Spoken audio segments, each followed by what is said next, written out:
Well, well. Here we are. I guess when I started this podcast, I didn't really know what I was going to do with it, where it was going to go. I still remember, I'm going to cry already. I still remember recording my first episode in my bedroom. It was probably only about 7 weeks after we lost Milli. And I think for me, I recorded it because I just wanted to share her story and share what had happened to us. So many people were shocked and asking what happened. And I was like, I will just record it and then people can listen to it. I did my first one, and Dylan had said to me, make sure it's under an hour because people won't listen if it's longer than that. And so my first one was 1 hour of her story. And then I did another episode of postpartum without a baby. And then I went on to interview him, and it just kind of went from there. And some of the episodes are 2.5 hours long. And I just learned that, we can't ever shorten a story. Anyone's story can go for as long as they, need it to be. And I guess this space ended up just being a safe space for people to share their story about their babies. And other people have found solace in that, in listening to stories that are similar to theirs, to not feel so alone. I've had midwives reaching out saying that they're learning more from our podcasts than they do in their training and on the job because, you don't learn how to handle baby loss or to help in the baby loss scene unless you go through it in terms of, they learn on the job. So, I guess I want to thank all of the brave mums and dads that shared their stories to educate others, to help heal their own hearts, to speak about their babies.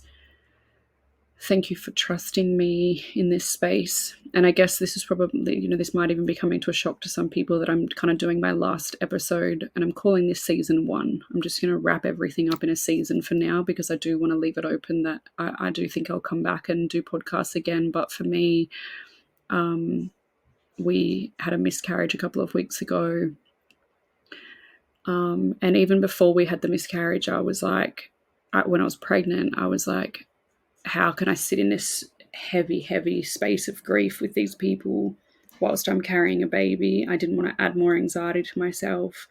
And then when I lost that pregnancy, if anyone's been following on social media, you'll know the journey, but, it was an IVF transfer.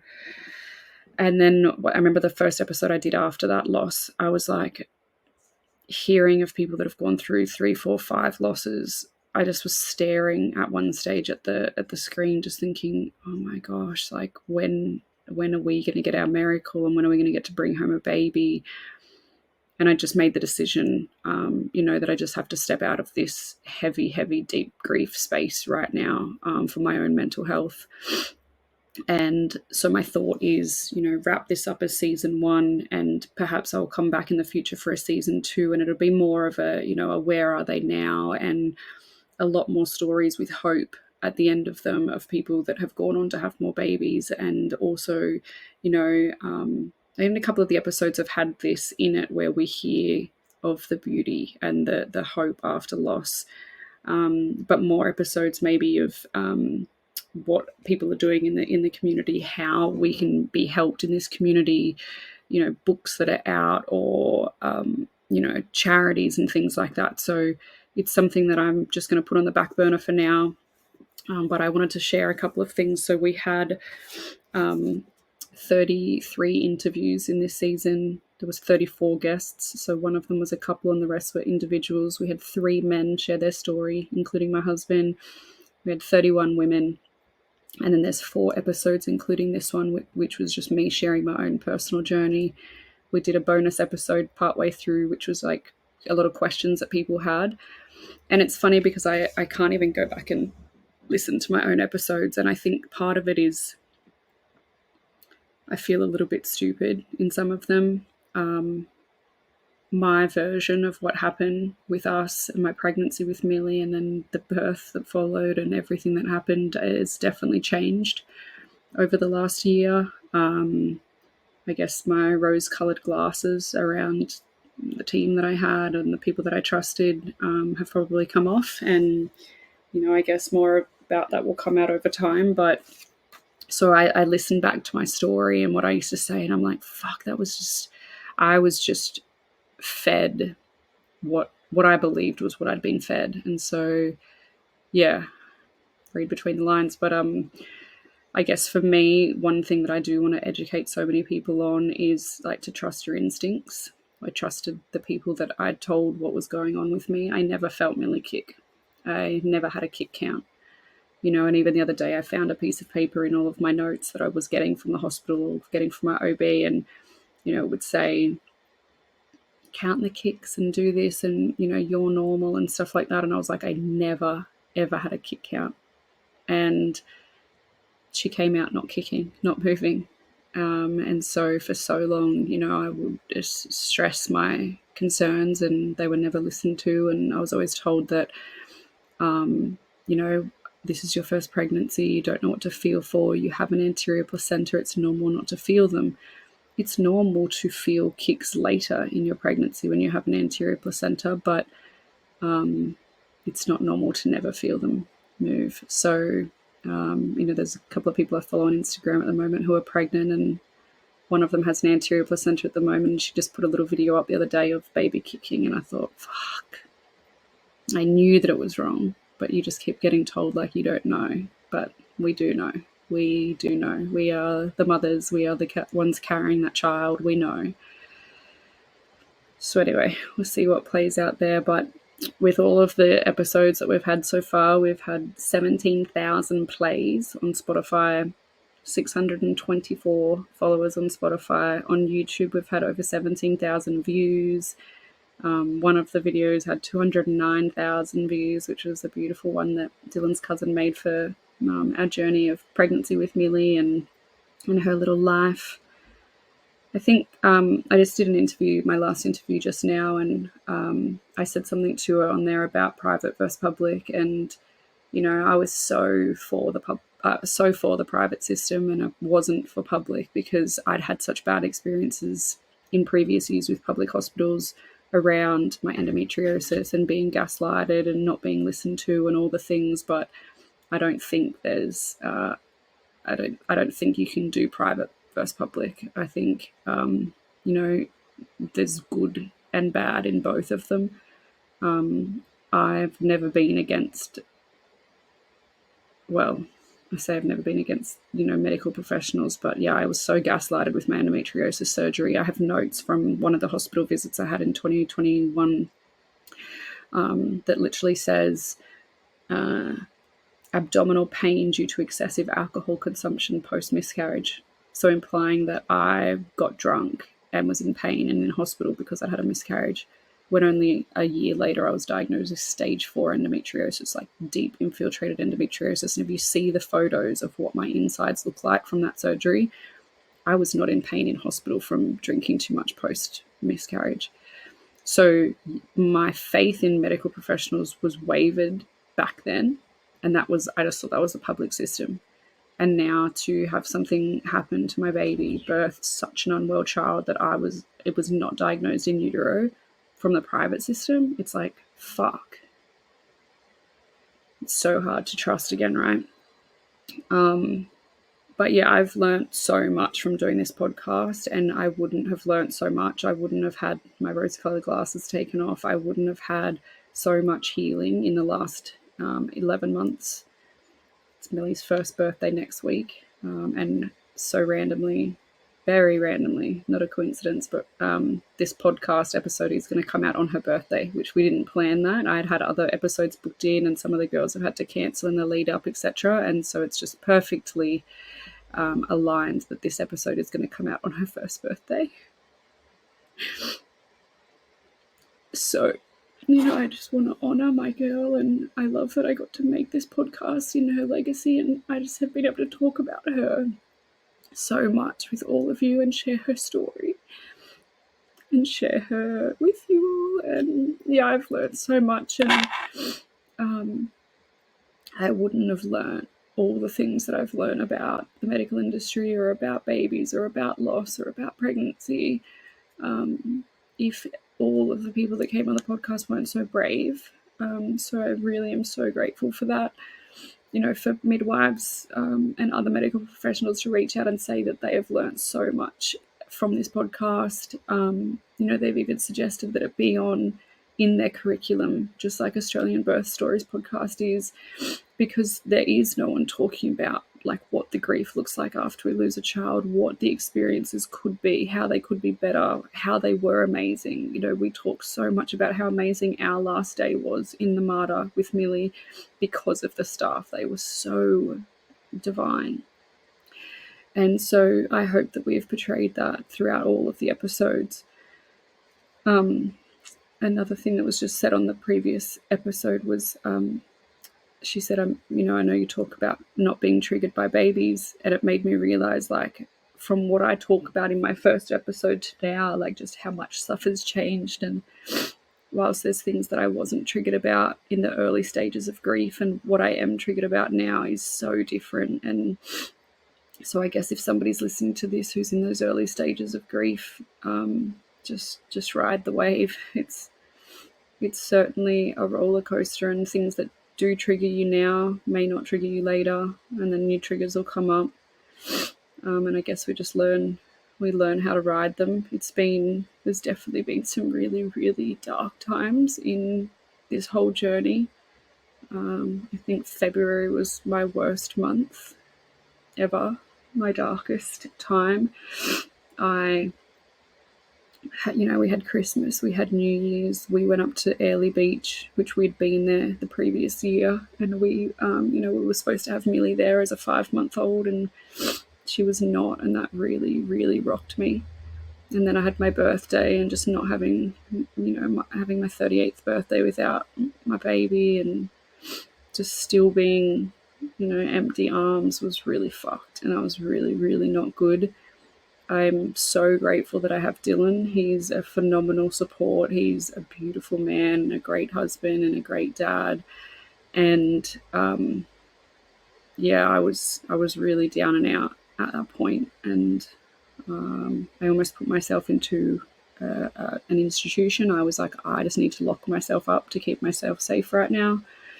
But we had a trip to New Zealand booked for the following weekend, so I was like, well, if I go in now, that trip's not going to happen or whatever. But so I didn't, and we went on the trip, and I was really lucky that was like a real game changer for us and our marriage and my headspace and our relationship. So I'm super grateful for Deals. Just make sure there was nothing else. We obviously birthed Milli in July last year on the 14th. We spent 6 days in hospital with her, and we lost her on the 20th, and then we had her funeral on the 31st. We were told when we birthed her that I would not be allowed to fall pregnant for 12 months because although he said it did not affect my fertility, he cut my uterus in a T-incision to get her out. I don't know how that doesn't affect your fertility if you can't fall pregnant for 12 months. Obviously, so much I've learned on this podcast is that a vaginal birth, you can go ahead and be pregnant again not long later, but a cesarean you cannot be, and a T-incision most definitely not. So I will never have vaginal birth. We'll always have a cesarean, and baby would probably have to come a little bit earlier because I won't be able to go full term. In January, I decided to get a second opinion. We have a new obstetrician. She is an MFM. I wish I knew that an MFM existed before. So they are someone who has done at least a minimum of 3 years extra training on top of obstetrics and gynecology. So they are maternal fetal medicine. They specialize in babies, not just in women and pregnancy. So it wasn't until I was in recovery and I asked the obstetrician a question about Milli, and he said, I don't know, I don't do babies. And I was like, okay, so somebody who takes care of you and the pregnancy doesn't know about what's inside. So that blew my mind. I'm really excited to be under her care. So she did say to us in January that we could fall pregnant sooner than the July. However, obviously are going to be high risk. So we had our IUD removed in the February, which I just always wanted to get that out because I hated having it after trying to fall pregnant for 2 years, having fertility issues, having stage 4 endometriosis. The last thing I wanted was to have an IUD. So we had that removed, and we obviously thought by now that we would be pregnant, but the journey has not been so easy. We've done 3 rounds of IVF. In the first round of IVF, we only got 2 embryos. We got them tested. They were both abnormal. So we got nothing from the first round. In the second round, we got 2 embryos back. We got them tested. One was abnormal, one was normal.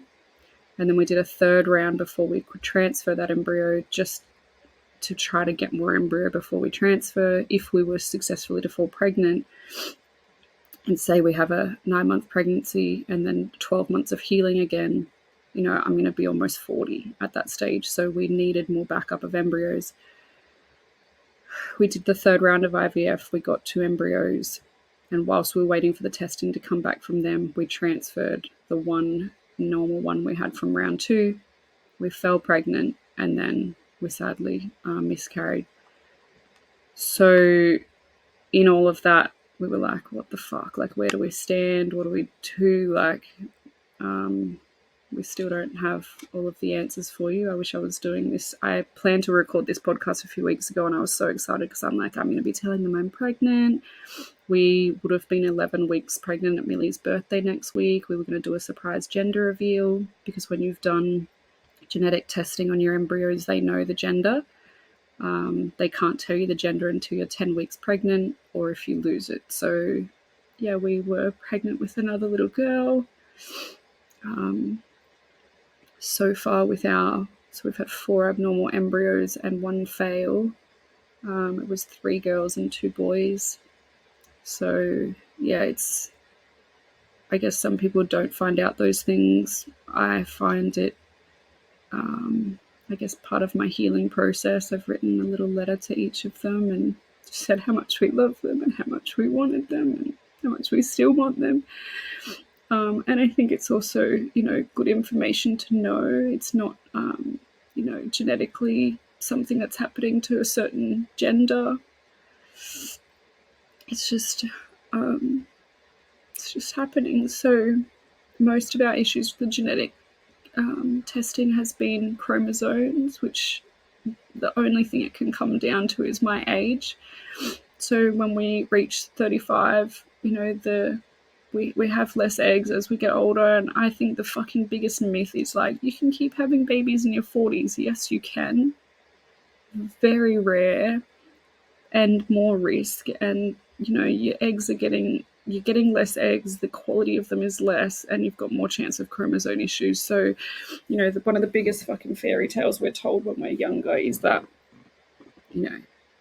people are having babies later in it, but no one talks about the fucking risks and how much harder it is.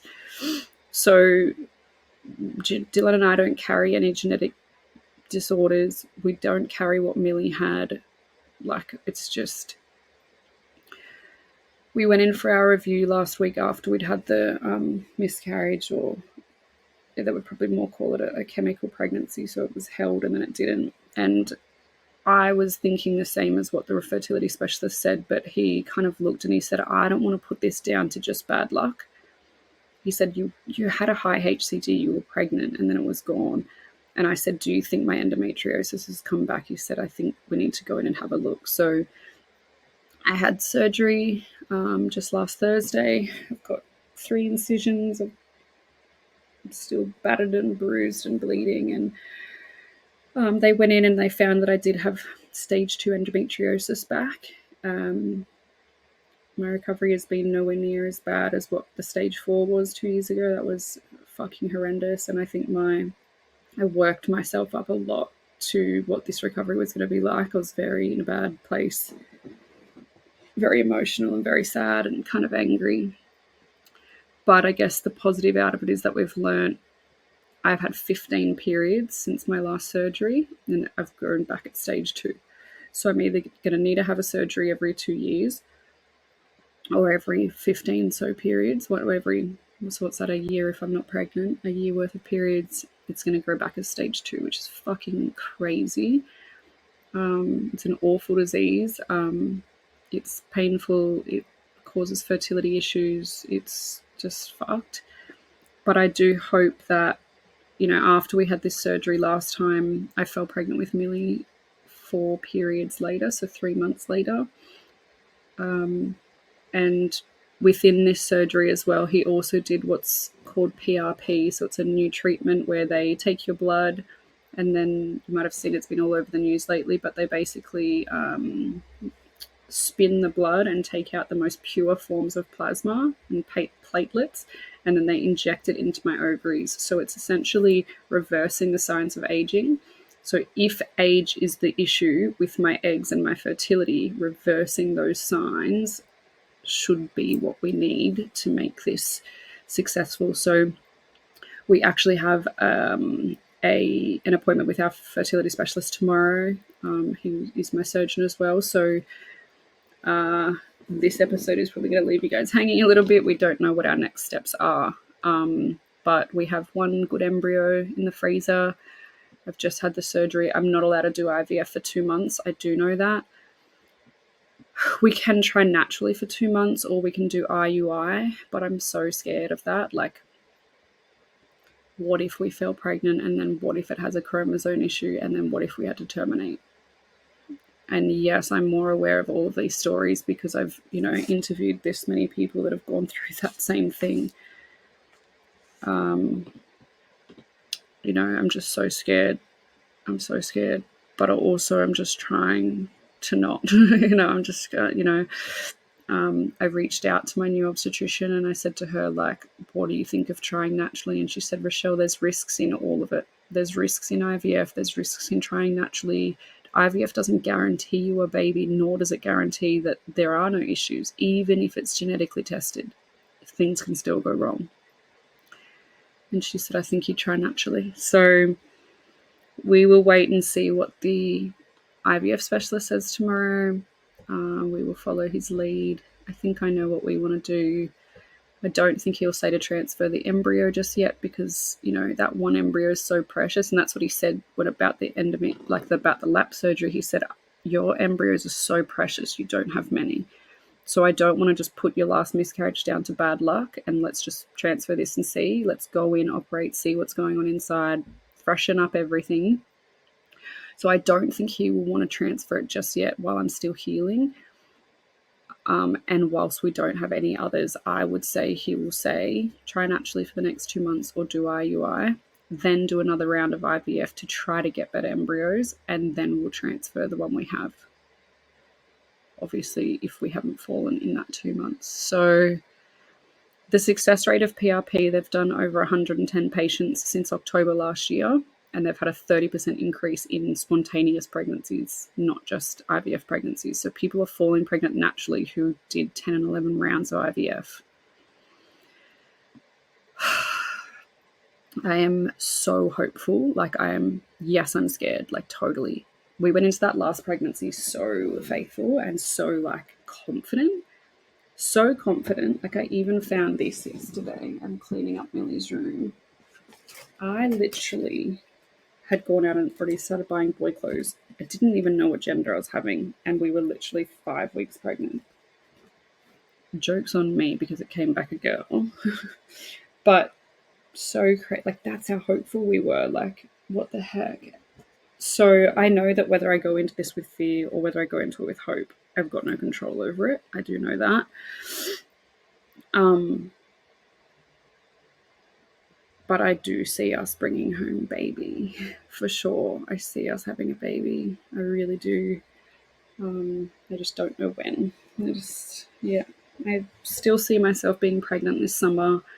When we were pregnant with that one, the due date was between, and this is why I feel fucking stupid sometimes. The embryo was number 11 in that cycle. We would have been 11 weeks on Milli's birthday, which her numbers are 1111. We were due between our 6-year anniversary and my birthday. It was just all these things that I was like, it's so perfect, it has to be. And then it wasn't. And I was like, fuck. But I can still imagine myself being pregnant this summer. I really hope that's true. I also imagine myself being pregnant at my friend's wedding in May, and that wasn't true. So I don't fucking know. To be fair, I don't know. So I'm just surrendering, letting it all go. I don't fucking know anymore. I don't know.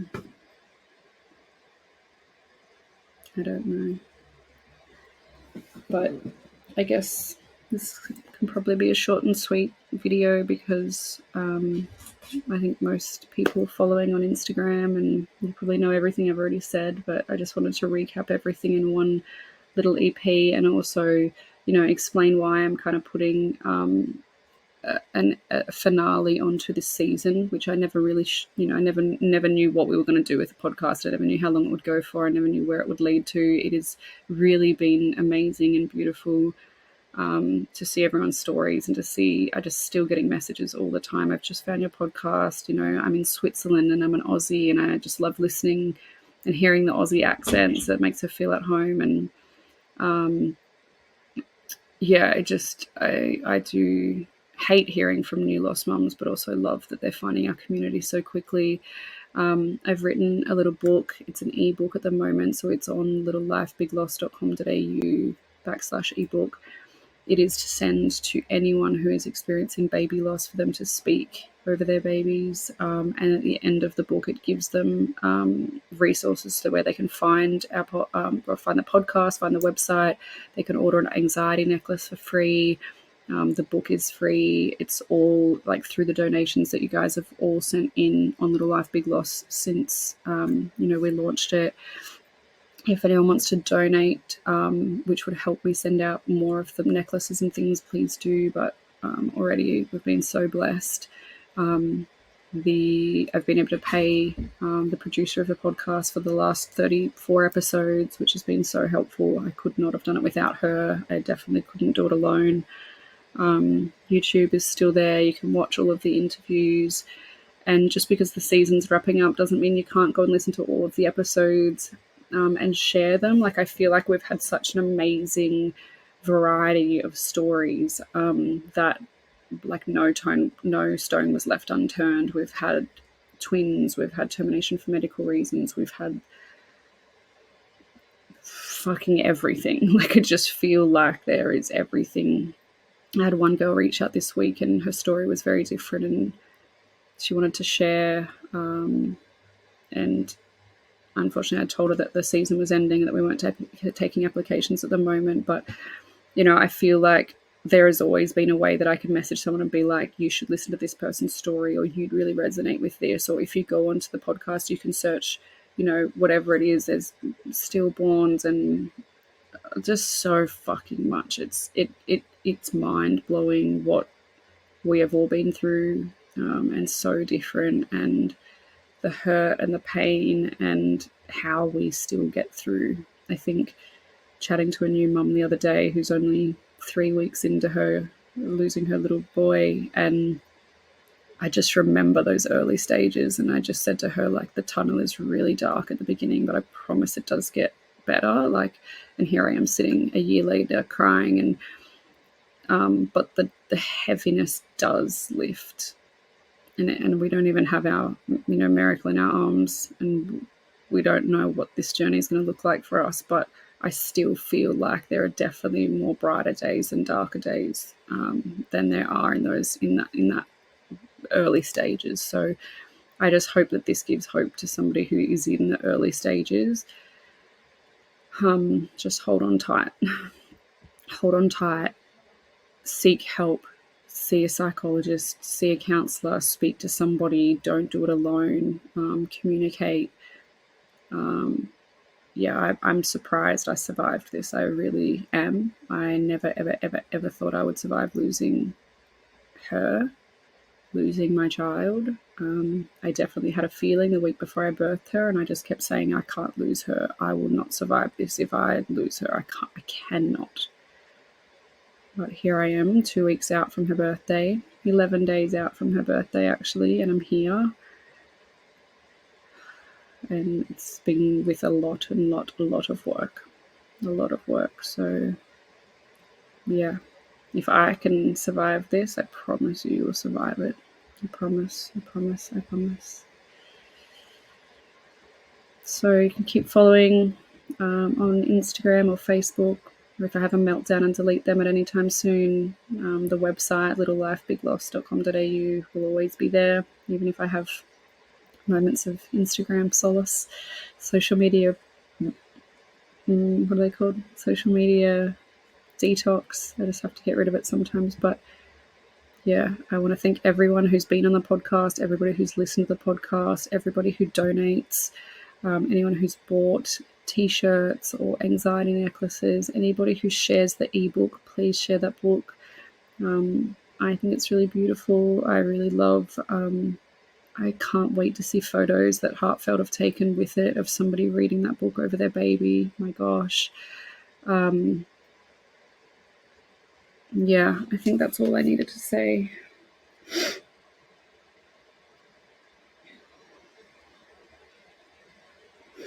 Even just in the last 30 days, there was 23,279 searches on Spotify for Little Life, Big Loss, which is so crazy.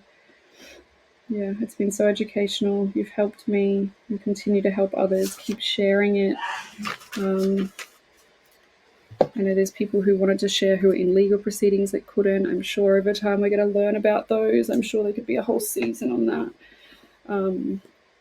But yeah, stay strong. Keep talking about your babies. Keep sharing their name. They're definitely around us. Keep praying for us. I'm struggling to pray. I'm struggling to keep believing in God. I'm not struggling to stay hopeful. I have hope, but I think my faith is definitely wavering. I'm like, we are really good fucking people, and we are incredible parents, and we will make incredible Earthside parents, so why the fuck haven't we been blessed with that yet? That's probably my final note.